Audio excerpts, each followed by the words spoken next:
Welcome to the very first episode of Sierra Madre Podcast News. This episode, we'll be speaking with the Honorable Mayor Kris Lowe.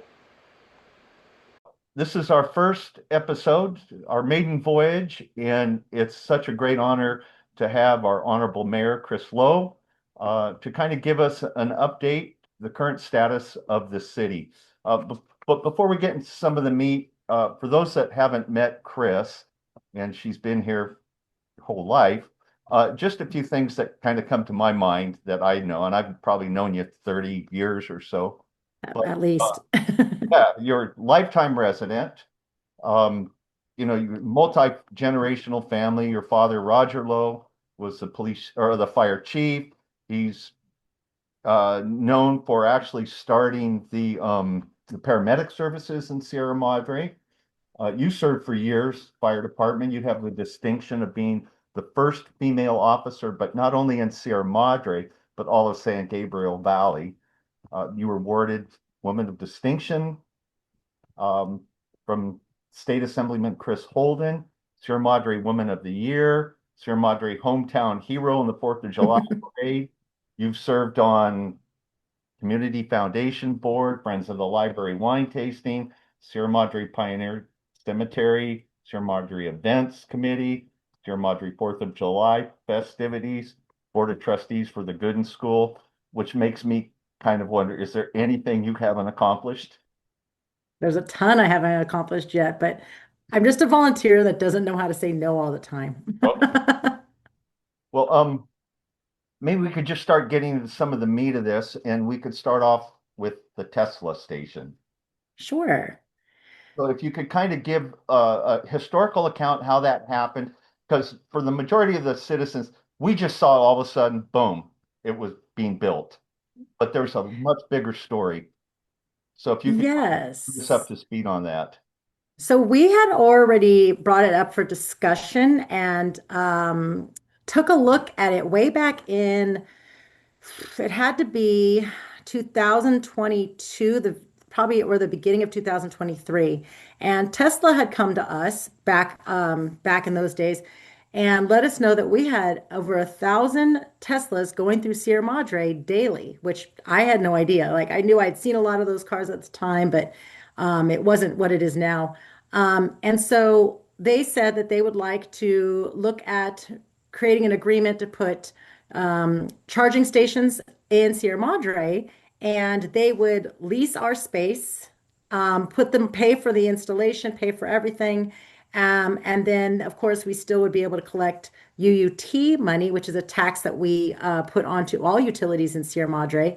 And so we started looking at that. We went into council meeting 3 times total over it. And then we approved the agreement. And then we changed the agreement. We updated it in October of 2023. And so what that says is that one of the reasons we did look at this, of course, is because we do see a ton more electric vehicles coming in to our area, and we see the need that not everyone can charge their cars at their homes. We also are trying to build economic development, so we wanted to see if we could help enhance that by creating kind of a station for people to park and then go to our restaurants and go to our shopping and our other exciting venues in Sierra Madre. So the agreement was amended on, let's see, the first agreement was July 2023, and then we amended it on October 24th. And we are receiving $3,632 monthly, which is goes to be about adds to be about 43,584 annually. And it's a 5 year, or sorry, 10-year term with extensions. My recollection, it was a 5-year term with it could be extended 2 more times for 5 years each, but I could be wrong. Um, yeah, it just says 10-year term with optional 5-year extension. A one 5-year too? Yeah, just one. So optional 5-year extension. Oh, Just okay. one. And so I people have asked me questions and I don't know the answer. Why did we put it there? And could it have been put, let's say, in the parking lot behind the bottle shop? We looked at all the different spaces and looked at how often parking was being used in Sierra Madre, and the most popular lots at the moment are the ones that are behind the bottle shop is our absolutely most popular one. And not all those spaces are city spots. There's only a portion that belongs to Sierra Madre City, and the rest belong to some of the business owners that have those properties right there. And then the lot that's a little bit more difficult to get to, which wouldn't be um, as feasible for people commuting to Sierra Madre or making a stop through Sierra Madre on their way to somewhere else, would be the parking lot that is on the north side of the boulevard behind, say, the Playhouse. So the most easily accessible and least used parking lot is the one right there in Baldwin, which some people assumed belonged to Howie's. I'm sorry, not Howie's anymore, to Taylor's Market. And that actually, that portion is city property. So there will be 16 stalls, supercharger stalls for Tesla. And then I believe the full row in the back is still available public parking. Right. Okay. And so, I mean, it did go through the whole process. And one of the reasons that I'm so happy that you agreed to discuss these things is that typically in a city council meeting, when we go out, we only get 3 minutes to speak. And council members were restricted by the Brown Act, and council members really can't respond to anything that's not agendized and published 72 hours before. So that often creates misunderstandings and miscommunication. And again, people just, they ask me, how did that thing go up so quickly? When in fact, it really was a long process, and it did go through the whole public hearing process. And it was much longer than we anticipated because we anticipated it being done in 6 to 8 months after we approved it. But then we had a little bit of a delay when Tesla's president or chairperson or CEO was participating in other activities that took him away from Tesla itself at that moment. So there was a long delay in there. So if you could also explain, I mean, when you stand and look at it right now, it's not the most aesthetically pleasing. Um, No. what are the plans to kind of soften the look and have it blend in a little better? So the gigantic electrical station that is to the north of the substations of the charging stations will be either decorated or wrapped in something. What we anticipate is going to be, it's very similar to what you see like in Monrovia and Arcadia, those electric boxes along the boulevards that have some type of wrap or painting, depending on which ones they did, that have a theme of Sierra Madre. And then we haven't really figured out how to make the whole area right there look better, but we are looking at the whole overall idea of downtown Sierra Madre, which goes from Montecito, East Montecito down to the post office and then over on Sierra Madre Boulevard over to about I guess I think also the Bank of America and the Taco Ensenada are all included now in that downtown Sierra Madre. And if you've ever really looked at it, it's not necessarily appeasing in every part. Some parts are very nice and some aren't. So we're looking at the overall economic development and the look of our downtown. So at that point, we'll do a pull back, but look at the gas station next to there. What can we do to make Taylor's and all of it fit together better, and the whole section down there look like it's more kind of a same look, kind of same theme, but not be too restrictive where we're taking away businesses' abilities to advertise as they like. Right. And the western portion of the downtown has always been a challenge for development, kind of from the park, City Hall west. It's just been a hard way to get businesses that thrive in that area. Although Arnold's Yes. done well and so forth. And I think I would say, Nanos has done well, and some of those spots have done, and the laundromat has done well, but it's really difficult in that area, and it doesn't look like it's as occupied. It doesn't look as friendly, I should say. Right, right. Also, remind me again, the part of the Tesla contract, there was some infrastructure that they have to maintain that it actually is beneficial to the city. Can you discuss that a little bit?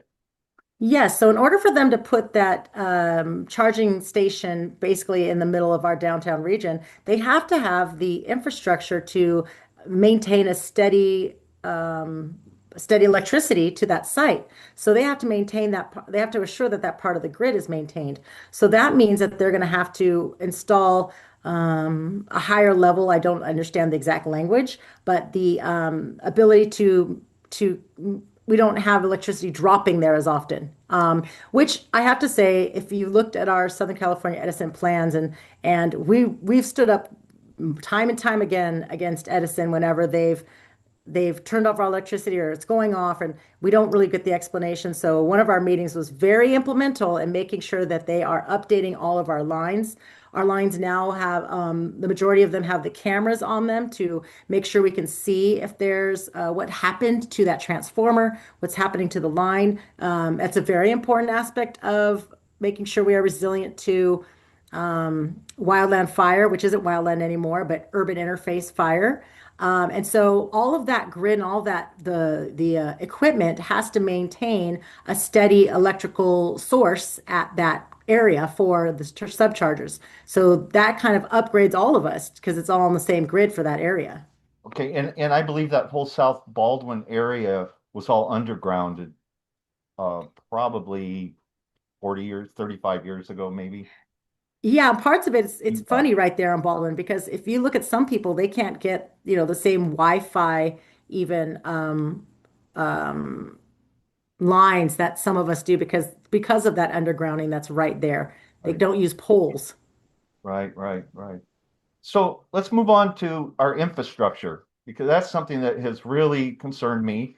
Um, Hmm. it seems like because of financial concerns, our infrastructure is declining at a rate faster than what we're able to maintain it. And when I say infrastructure, I'm more focused on street sidewalks and water mains. So And I would even say finance. I would say not the best strategic foresight and planning and follow through would also be a barrier that we found aside from even the funding. so let's just take our streets in. I mean, the potholes have been horrible. Everybody's complained about it. Our sidewalks are in bad shape. I mean, you'll see people walking, they choose to walk on the street instead of the sidewalks because of the trip hazards. And, you know, I go back to almost, well, I guess 4 years ago when we had a street or a sidewalk improvement plan. And, the fourth year, we were supposed to have a survey, and I don't believe that's happened yet, although we paid $240,000 for this 4 year. The first 3 years were the actual work. The fourth year was supposed to be the assessment. I believe the whole 240,000 was paid. And to my knowledge, we don't have that report yet. Am I wrong? Somewhat not totally wrong. There's two different surveys that those are. The survey for the road repair and the sidewalk are very different. No, I'm So talking the sidewalk repair. okay, yeah. So the sidewalk, the 4-year contract was for the initial survey and then upgraded, not a full survey, but upgraded. What's the word I'm looking for? Adaptation to that. Like if they see that there's other problem spots, they'll go back to those spots. But overall, it was a 4-year survey that included which areas to do first, and then which areas to maintain. So, for instance, if you break down the town into 4 quadrants, and they did quadrant 1 and 2 and 3, and this last one was supposed to be done in the fourth. They didn't go back to the ones that might be more of a danger zone necessarily until more recently. So let's say you had already done the North Baldwin, which we call like the first quadrant of the city, over to Michelinda. And that was done. I'm just making this up. I don't remember exactly where the quadrants are, but let's say we did that. And then we're not going back to that until we do a whole new survey at the very end of 4 to 5 years. Well, we repaired that area, but now we're seeing extreme, roots have up moved a lot and they're beyond the half an inch height. We don't have a good reporting system nor a sufficient way to maintain those within those 4 years that is satisfactory to council or residents or city staff.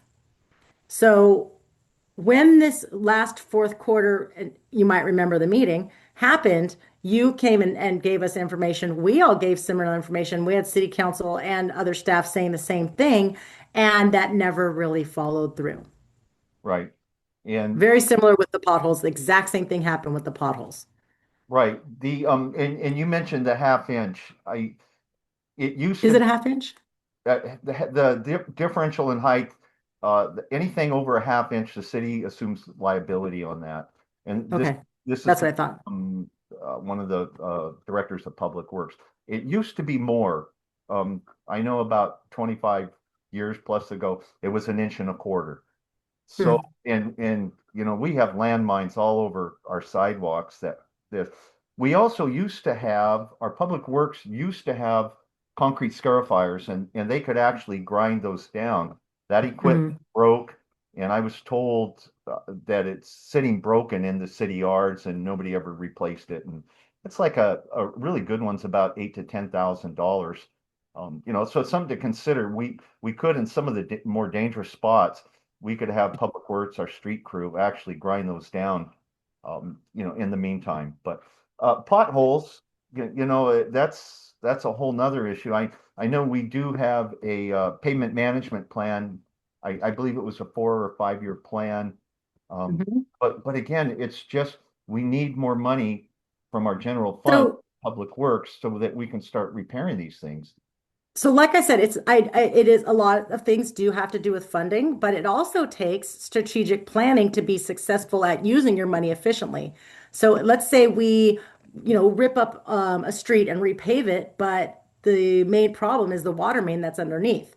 We have a lot more funding in how we repair water mains because it's a separate budgeted item through the water district. So the water department pretty much pays for itself when it comes to equipment, when it comes to infrastructure. That's why we've set water rates as they are, and we've not increased as much as all the other cities because we are really good at doing that. And I have to give credit to our public works department leaders before that, our directors before the last 10 years, 5 years, were much better at that. And they also created plans that constantly were dynamically changing according to the areas that we saw the biggest problem. They also tracked the information better. They tracked the data on which areas were reported and surveyed as a problem.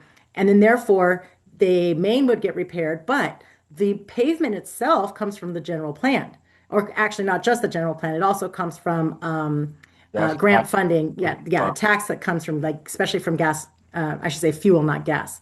So that fuel tax goes to roads and infrastructure that way. Now, if you remember when we talked about the last update on when we were doing our improvements of streets and water mains, we had listed 4 different locations. Some of those have been repaired. Let's say the canyon north towards the dam. Um, let's see, Sierra Keys and the one coming and Sturtevant were done pretty successfully, right? Well, this last time when we had a new city manager after Chris Semino, You mean Public you noticed that. I'm sorry. New City Public Works Director after. Yes, new public works director. Yeah, After Grissamino, we didn't see all these things follow through. And if you remember that discussion in council, we had asked questions on how these areas are being assessed to priority, and we didn't get a sufficient answer.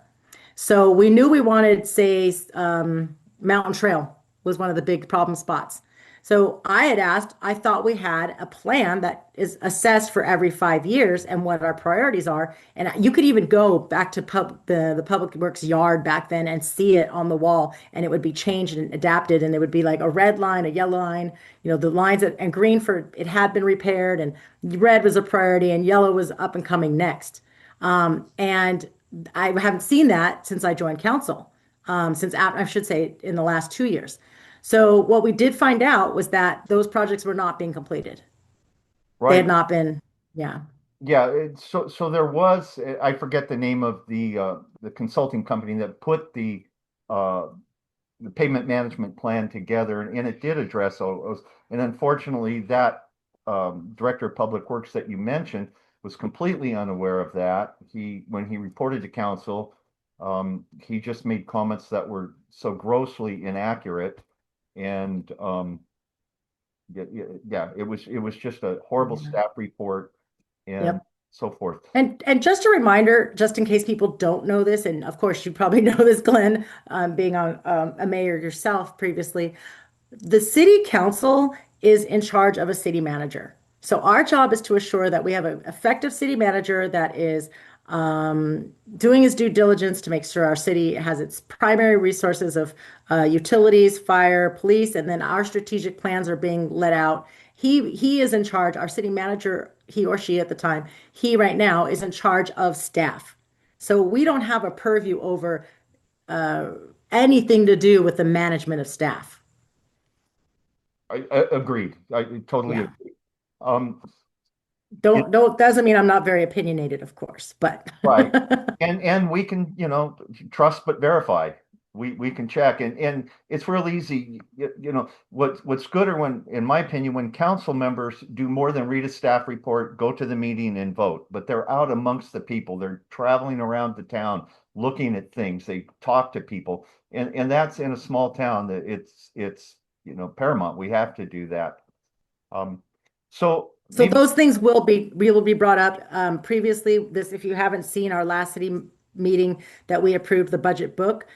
This year we will be approving taking money out of our reserve to pay for a lot of these pieces of infrastructure. We also hired a private finance. We also have a new finance director. So in that interim time, we hired a company to look at all of our books, look at our finances, and to figure out what we were doing well and where we might find more money or what we were doing. We had found monies that were being saved in some aspects, like we budgeted for this amount, but we didn't spend that amount, and that extra amount would go into a reserve instead of going into, let's say, infrastructure like roads.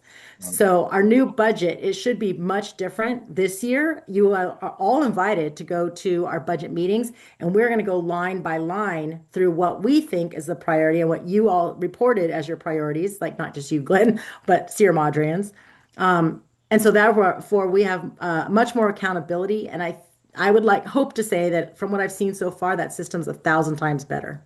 Well, when we look at the past budgets for public works, the majority of the funding comes from restricted funds, gas tax, I believe Prop C, and some of these others. Mhm. But kind of we have this pattern of only allocating about $1 million out of our general fund for public works. We can't really control the amount of money that comes in through these restricted funds. So the option to increase that funding is to take it out of the general fund. Personally, I'd like to see you guys pull over, the next several years, an additional at least 2 million to the existing 1 million that's done.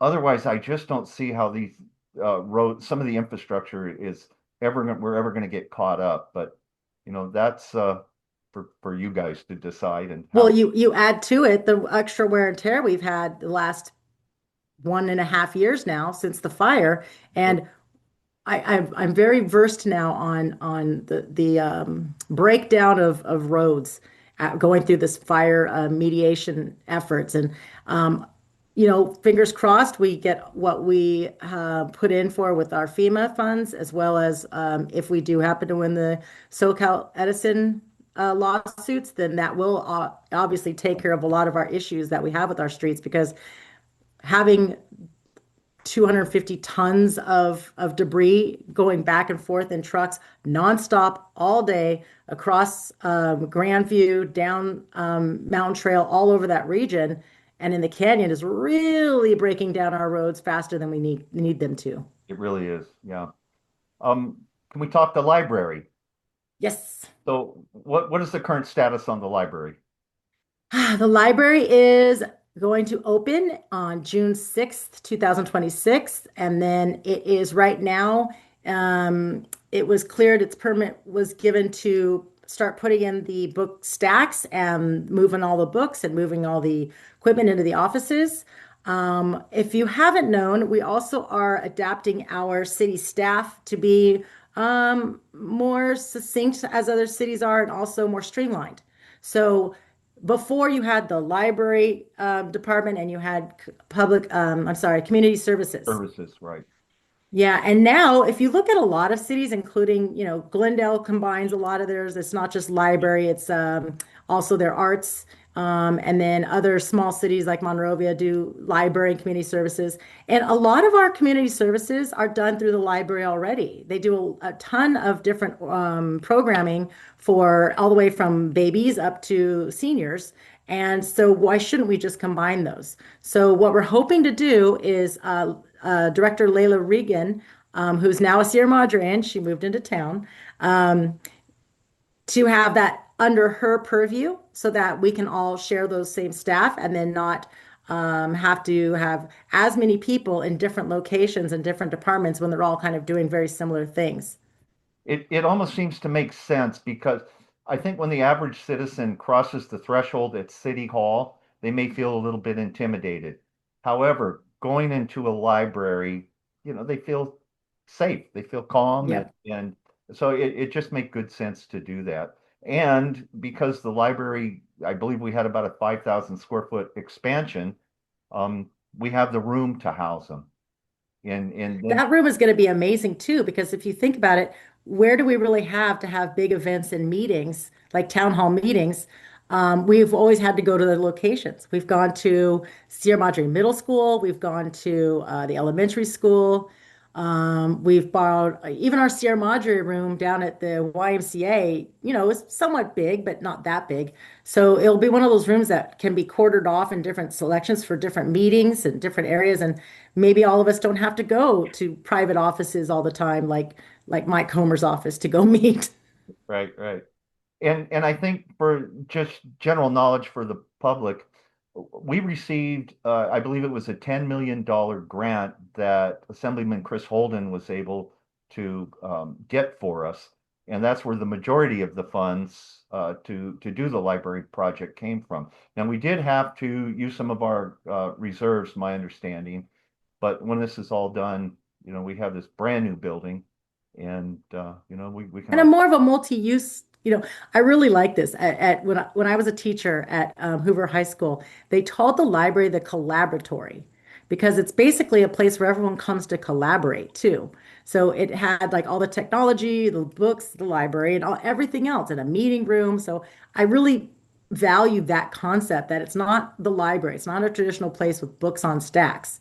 This is a place where we have a teen room with, 3D printers and things where kids can come and be safe and do their research and learn. And during COVID, one thing we really found out was that the accessibility to Wi-Fi isn't the same in Sierra Madre.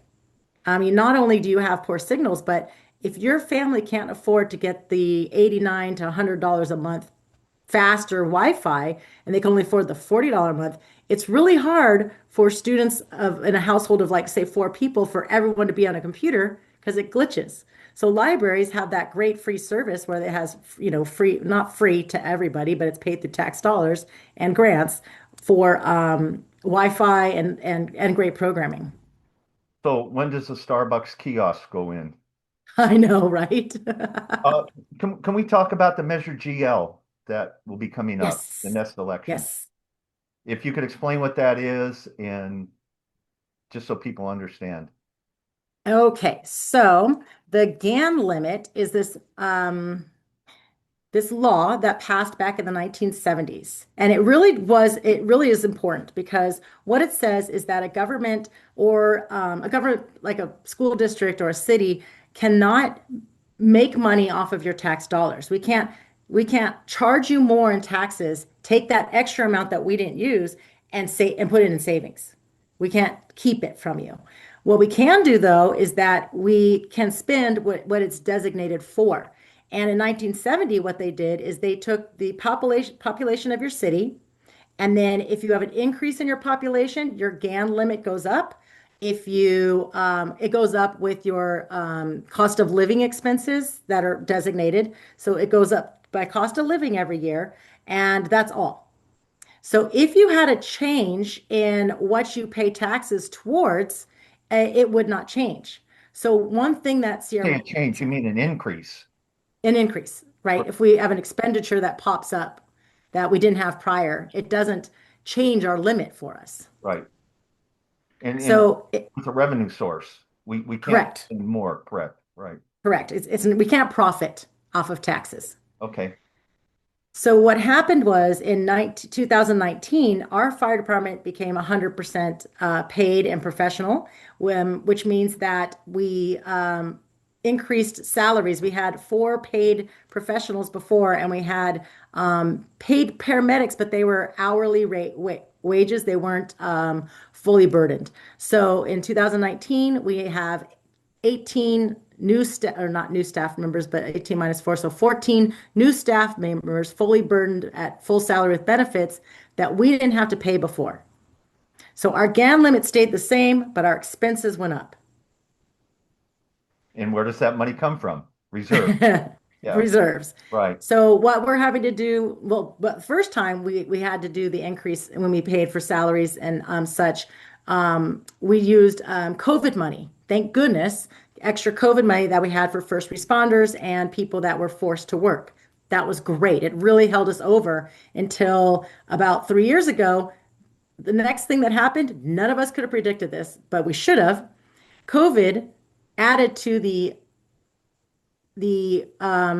changes in the ability to hire and people retiring from public safety. So fire departments and police departments saw a huge increase in people retiring even early or leaving the state or leaving our area and going to other areas. And then what we also saw was since we didn't have in-person training as much during COVID, we didn't have a great pool of firefighters and police officers to hire up and take over those positions of people that were retiring and coming in. So we had a big lapse where it used to be you'd show up to a testing date for firefighters and police officers. There's 2,000 people testing for only like 5 jobs. Now we had 5 jobs and maybe 20 people apply, and we don't want to take all of them. We only want great, amazing people to cover us. And so we saw this big dramatic change. So what departments started doing is the big rich departments started taking people from the small departments because they were giving them signing bonuses.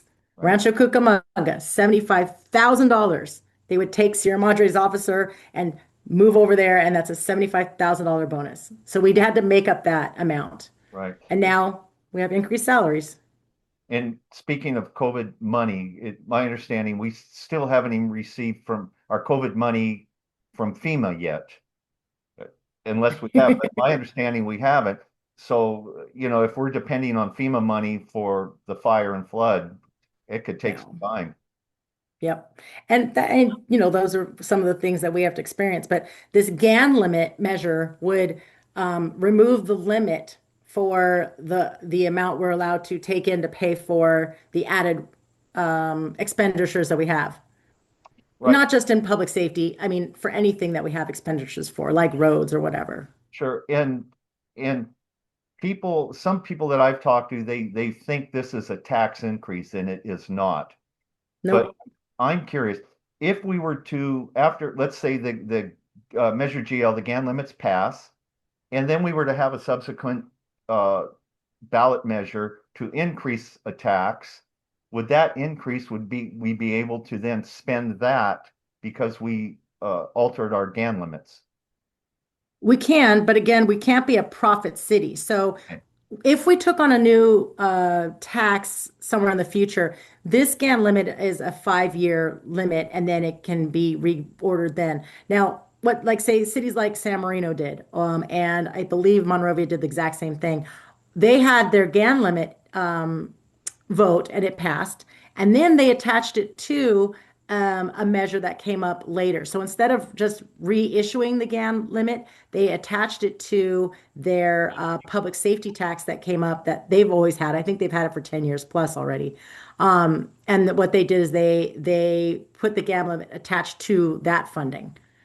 So I don't know if they set a limit that's different than overall just removing the cap, or if they remove the cap, but there's There's a way for you as the public and me as a public to reassess that at the 5 year mark, and which can change. So Would it just be a reassessment by council, or do we have to go to vote of the people again? we'd have to go to vote of the people Oh, again. okay. Oh, Similar than what we did with the UUT over and over again. right, Remember, it was up and down, and the council could designate the amount for a time there, and now it's just set at a certain amount. right. Um, and you had mentioned that we do have a budget meeting coming up soon. One of the things that I found, that's probably, those budget meetings are probably the single most important meeting of everything that you council members do. And you may have one or two people in the audience.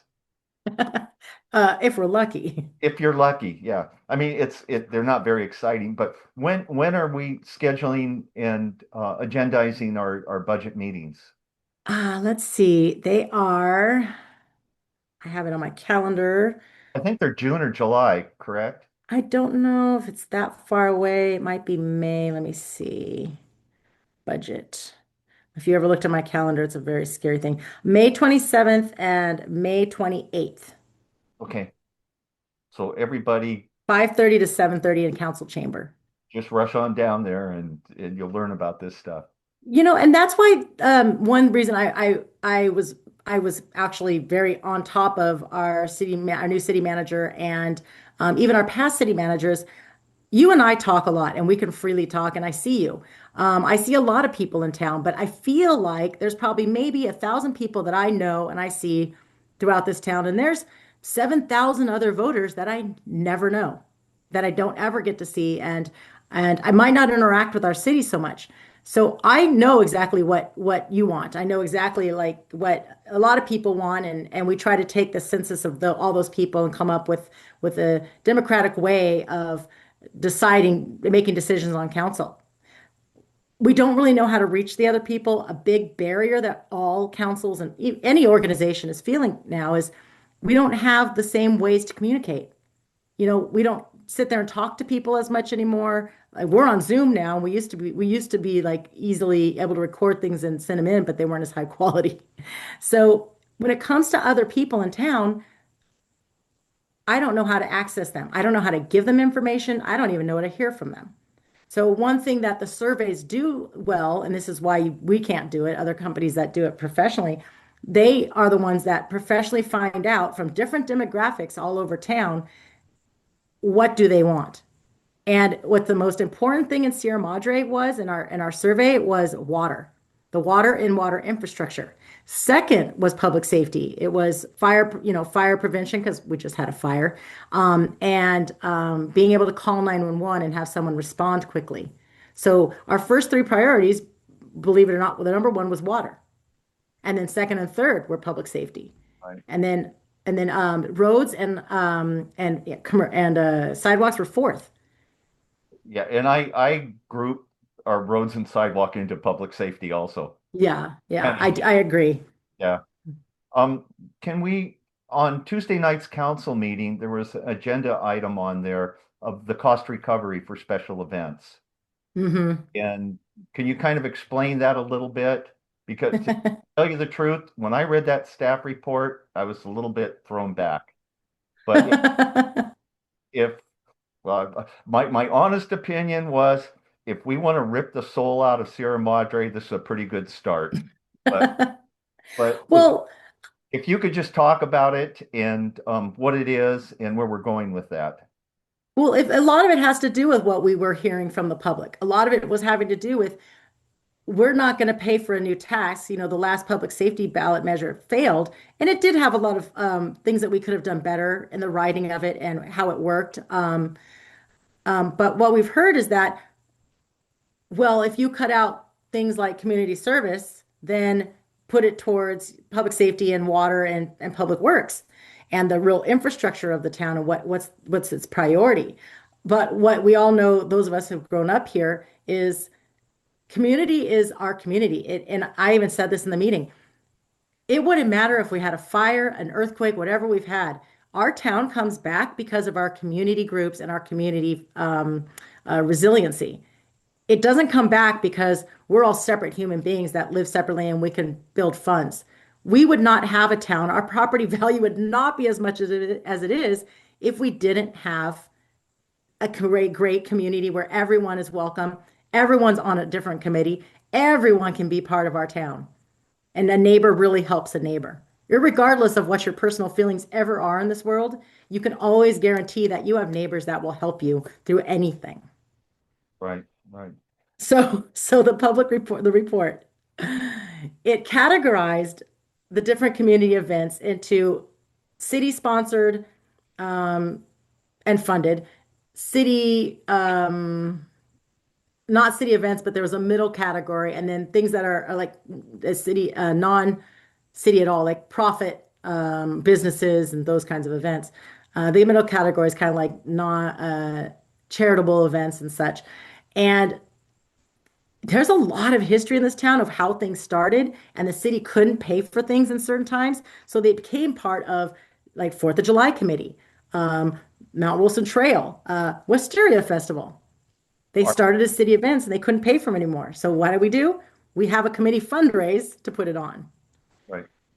I read, it was submitted to the public record, a letter by Michelle Keith that really dove deep into kind of the historical account and, just kind of the soul of Sierra Madre, how these things happened. And it was a great letter. I wish that would have been, I wish that whoever wrote the staff report or whoever brought this to council, because I'm going to guess this was not brought to council by a council member. No, Uh, you know, it was the public well, it's okay. because, and the misunderstanding that they had, and I understand this because not everyone's grown up here. The misunderstanding is that when we say cut money from community services and library and all those things, it's, I understand it's true. We do need to look at how we're spending money on extra resources like police. Like if we have to call in extra police, it's a lot of money nowadays to have to pay for. Not necessarily the community services department, but all the other things it takes. Public works, calling them on a Saturday to take care of, like, people don't know how much it costs us to do Sunday movies in the park because we're calling in public works to clean out the trash and doing everything. We can't let it out overnight. We're doing all these extra things and they actually cost money. So that is what we're looking at. Now, we are not going to task ourselves with just that. What we decided was, I think, pretty fantastic of our council and our community services group, the commission, and our different events leaders like Russ Meeks and a few others. They're going to task the Community Services Commission with this. They're going to add special meetings with community input and community groups input, like Sierra Madre Events Committee, Chamber of Commerce, and they're going to come up with how to categorize those events and then also what they think could be feasibly done in the future to save our budget so that we're being more smart about how we're paying for things. Right. Yeah, it's almost ironic if you think back maybe 6 months ago, maybe more, the city contracted with a consultant how to do some development, try to increase revenue development in the downtown. And basically they said there's not much other than more events, which is kind of contrary to the report Tuesday night. Yeah. Yeah, so Well, the more events will bring in more money for the businesses, which is great, but we can't gain revenue. And you know what? I believe in First Amendment rights, and 100% I want people to be able to speak. I mean, this is what our country is built on. It's what I value, is being able to express our differences of opinions in a safe and respectful way. Now, in the middle of Christian Court, if we hold events there, we're having to pay for extra police and public works to put up barriers. What some cities have done, which is pretty smart, is still a very public space, but something that doesn't require, blocking of roads, which would be like, say, if we did it at Memorial Park on the corners there, because there's just more space and that street is doesn't need as many barriers to block off, which is why we do a lot of events right there. It's easily accessible. So we have to look at creating spaces for people to express themselves, but also that don't task our finances beyond what we can afford. Right. It's a delicate balance there. Yeah. Yep. Um, you're in your fourth year of your first term.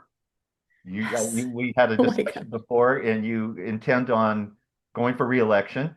But as the mayor, do you have any pet projects that you would like to accomplish the rest of your term in your first term?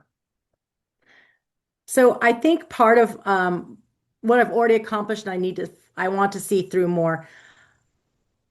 Our town has changed in many ways and then stayed the same in many ways.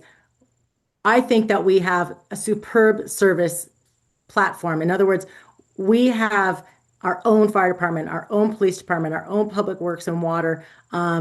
Everything is our own. We don't job out for much. And I appreciate that when I've had issues, let's say the management teams overall and how we've done the city hall infrastructure. I'm sorry, not infrastructure, but staffing.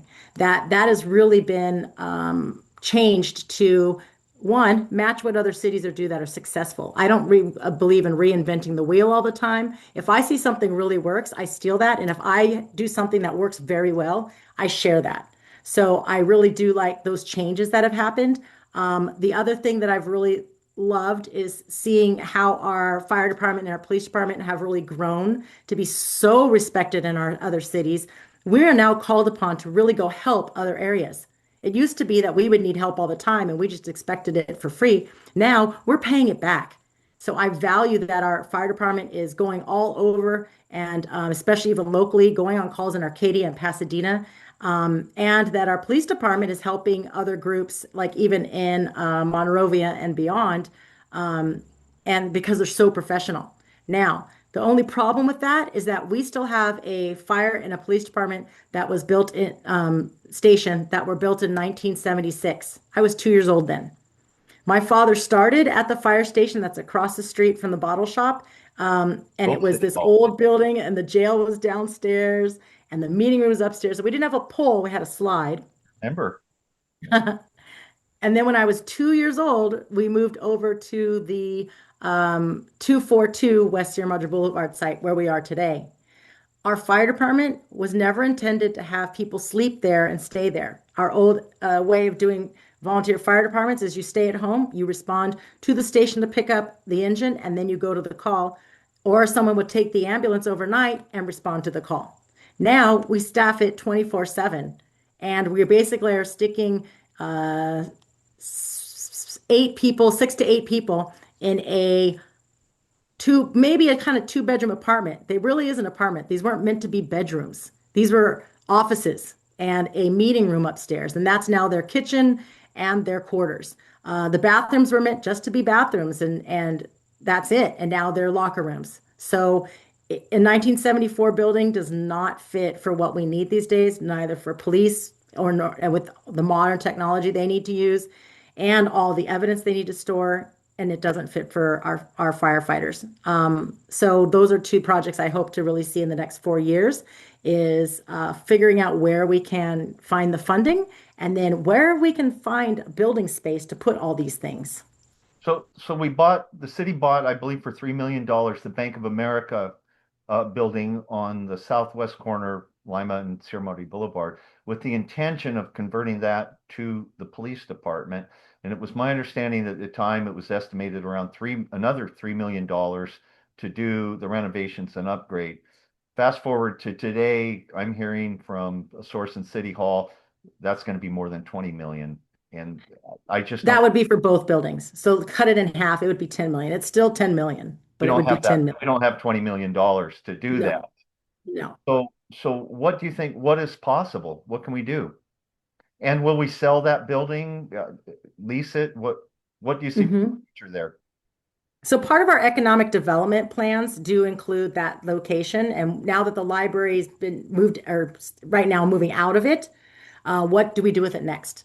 Um, we have had closed session with some discussions on what to do with that location, so I can't say Right. what those discussions are at all yet. But me personally, I would like to find some way to build our revenue, even if it's a little bit. I know we can never build a ton of money in sales tax. We don't have a lot of property. We have very small amounts of property. We owned the Sierra Madre community nursery school down at the 611 East location. And then we sold that to them and we hold the loan, but it's still not going to be a high interest loan that we're going to really build a huge revenue on. The same goes for probably that location. So if we sell it, we will get a profit, but that's one-time value. If we lease it out, then we'd have to see how much we can charge and get for that. So those options are there. All I want is that that area is cleaned up. I want that to look better. I think it would do Nanos and Pantorium and Taco Ensenada and our Cancer Foundation that are right there. All of our businesses that are over there, I think would really thrive better if we put something that works in that neighborhood better. Right. You had mentioned the fire department, and right now we have our chief, but what happens as far as personnel goes, and is there room for to improve the organizational structure? So Yes. let's say Chief Bartlett goes on vacation. What happens then? Thank you for bringing that up. I have this is my one of my personal plights and another goal of mine as mayor this year. Um, so in the old days, even when we had volunteers, we have the normal hierarchy. It's a paramilitary system where you have a chief and usually a deputy chief or assistant chief, one at that level, and then what's called a battalion chief. And then you have a captain and down. The captain is in charge of the crews. He or she is in charge of the engines and the ambulances and all the people and what they do when they're in action, say. Now, go up to a battalion chief. A battalion chief is on duty 24/7, and they are the ones that would oversee big incidences such as fires, traffic collisions, any incident that requires more than a certain amount of engines, like say more than one engine, it isn't a medical call or something that needs more management like skills, like the incident command system has to be input. That's what a battalion chief does. We use Arcadia's battalion chief, so they aren't part of our infrastructure. It's not affordable for us to pay someone to be at our station for maybe one call every week. So we use Arcadia and they charge us when we have to use their battalion chief. So we have nobody in between captain and chief of the department. Every other department in our area and everywhere that I know, every department in the city has a second in charge. So what I am really fighting for is to have what we call as a deputy chief in charge of risk mitigation. Now that used to be called fire prevention, but it's not just fire prevention anymore. It's anything that has to do with those extra extenuating services. So we need a deputy chief that's going to be there, that's second in charge, and that can do our fire marshal because we lost our fire marshal when he retired. We've been jobbing that out to a company that's called Wildan. And while he's an amazing man, he actually lives in here, Sierra Madre. It's still, we're outsourcing it. We don't have anybody but the engine crew to do all the mitigation tasks, to do public information, to go and do abatement checks and code enforcement on that. The code enforcement ticketing is done by the code enforcer, but not the eyes and that go out and say, this needs to be trimmed back. So we really need that position, not manned, but occupied. Do you think will that possibly be on our budget that's coming up next month? Yeah, well, I prioritized it, so hopefully. Priority, mayor's priority. Yeah, Well, there might be one of the only benefits you get, but if you know me or you know our council, none of us are like, you have to listen to me. We all work really, really well together, so seem to prioritize very similar things. and that's a misunderstanding in the public that the mayor has some special power above the other four elected officials. Same vote. You just kind of get to run the meeting. Yeah. Yeah. Another thing that concerns me is now because of the fire, I'm hearing a lot of residents are concerned about getting homeowners insurance, possibly. Is that anything? Yep. I don't know if it becomes a council issue or how it could become, but is it something that's being discussed in City Hall? It's nothing that the city itself can do. It actually goes beyond all of us, but it takes all of us to participate in. So Cal Cities is the group it's called the League of Cities, and they're an organization that almost every single city is a part of. There might be four or five that are not part of this organization.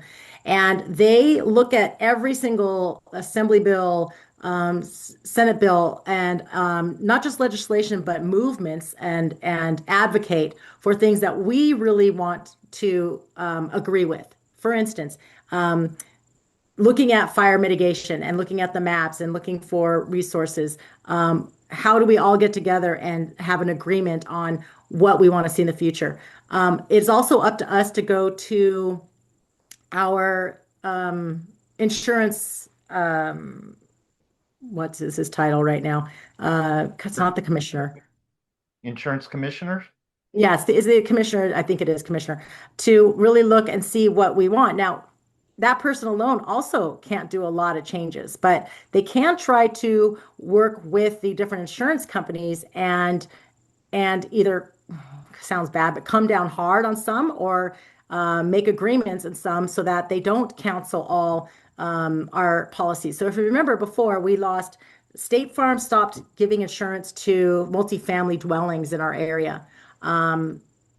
They also don't renew policies in our area, and some people have been canceled, especially right up against the foothills, the upper section, say above Grandview. The only other insurance that you can get then is a public insurance. It's the what's the name of it? California You, Fair Plan? yeah, California Fair Plan, which isn't very fair. It's very expensive, and they don't offer you a lot, and they don't pay out so quickly. So there is a lot of discussion and work. There have been some great movements, say with Assemblyman Harabedian and with our newer Senator Sasha Renee Perez, where they have been able to force the insurance companies to maintain their policies instead of canceling people and like where our fire zones are.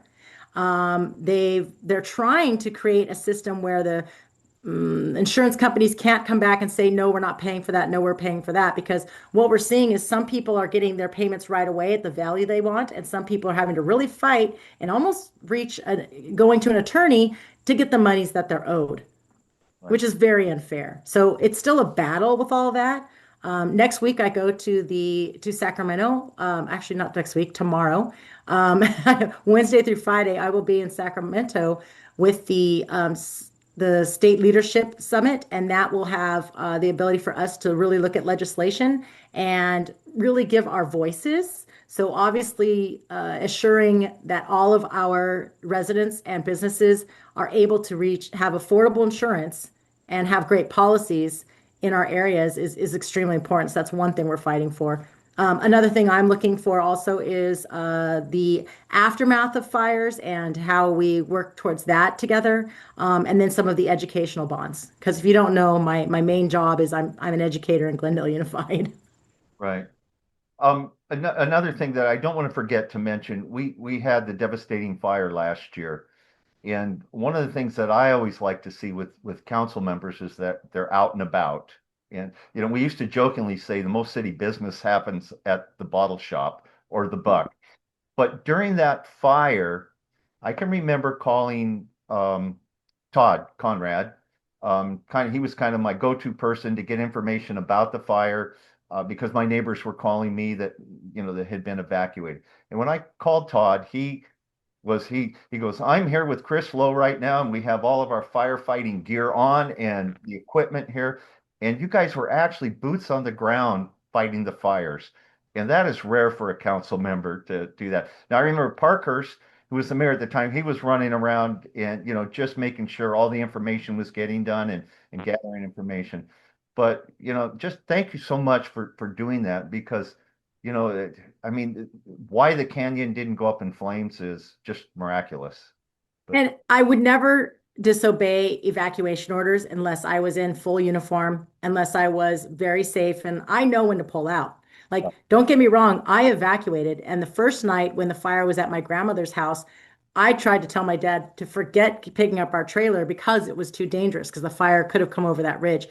We were able to do it safely, but I know the trigger points. Todd knows the trigger points. I If it reaches a certain amount, we pull out no matter what, because I'm sorry, my life is more important than any house. absolutely. And so is a public, to everybody in the public, don't stand your ground and lose your life over property, even though, my house is 100 years old and I love it. But I'm sorry, I can't do much if I'm gone. Life is a priority.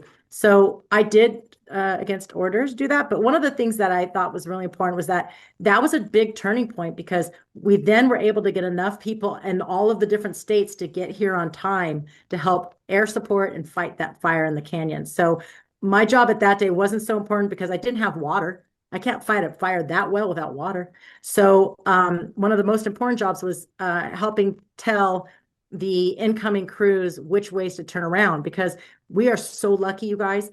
Our battalion chief at that time, our strike team leaders at those times were Arcadia. The two chiefs that came on call, one lives on Alegria. He knows the area. The other one grew up with Chief Barry Spriggs, who's my brother-in-law and former Arcadia chief. And so my in-laws live in the canyon. So everyone knows that area. So those two chiefs knew the area, knew that it was safe for them to take units in there. And they took two strike teams of Type 6 engines, which are like a truck with water on it, so they can maneuver more quickly. They took those in there and they were able to fight the fire and have air support come down and tell them where to drop. That is a rare situation. We're not always going to have Arcadia right there to say this is safe, and me standing there in front of your house actually saying, here's your turnout points, here's the road you can go, here's your exits in case you had to bail. Well, you guys were rock stars in my mind on that. Anything else So you'd like? really quick too, Ed Garcia and Kelly Krebs were down at the Yak getting all the goods together for people to find for donations. So they were working really hard there too. And I think in the EOC, you guys were in and out of there too. Ooh, big misnomer. We're not supposed to be in the EOC. So Oh, if you're a really? firefighter, yes. Okay. Yeah. So Well, we will get in the way. We don't know, the most of us, especially non-firefighters and police officers, we don't know what to do in managing a fire, right? And how to do the incident command system and run an EOC. So technically, we step back and get away from them so they can do their job. apparently former council members didn't get that memo. Yes, yes. But some of them are useful. And especially if they're not our city, like my boyfriend Dan Bell works for City of Ontario now, worked for Glendale and Monrovia and Sierra Madre. So he was in the EOC helping out because they were running 24-hour shifts. People weren't sleeping. So he went down and helped do communications. Anything else that you would like to add, information that us and the public need to know? Yes, your school district is under a lot of scrutiny right now. So please participate in looking at which schools. Schools will have to be consolidated at some point, but having a knee-jerk reaction, which four of their of trustees for Pasadena Unified, including the one that represents our area, voted to consolidate now. And so they hired a specialist at over $200,000 to help them consolidate. So not only is that taking away from the $35 million they have to save this year, but it's closing schools. And it's not necessarily looking at what great programming and how well those students are performing.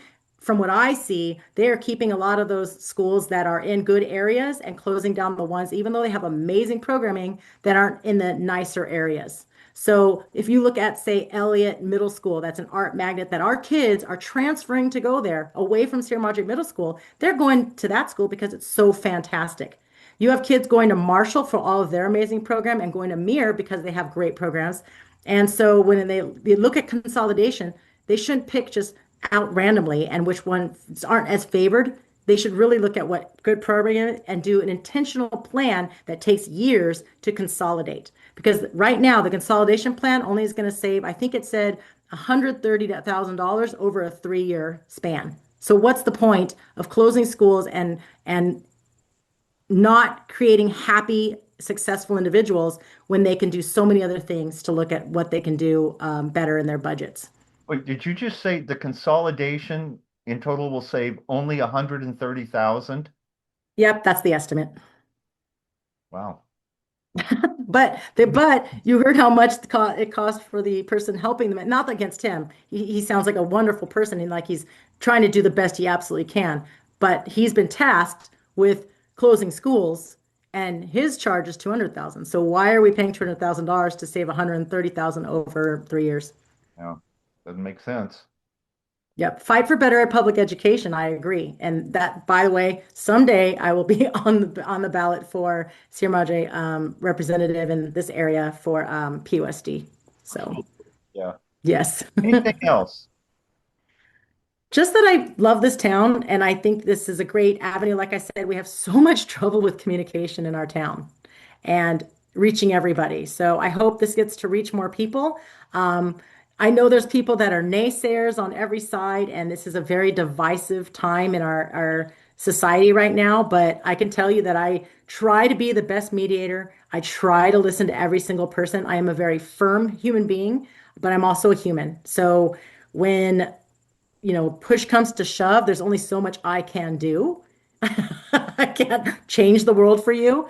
But I will try to help you with the resources and guide you in the path to help make some of those changes yourself, or help bring resolution to problems. Well, great. Thank you so much, Chris. You've done a phenomenal Well, job thanks, Glenn. 3 years. Really proud of you, everything that you do, and I know you'll do well the next election. Let's hope so. Good. Well, again, thank you so much. Well, And thank you very much. I have a will good see you time soon. up in Sacramento. Oh, thank you. Okay. Bye, Glenn. Talk to you later. Bye-bye. Okay, bye.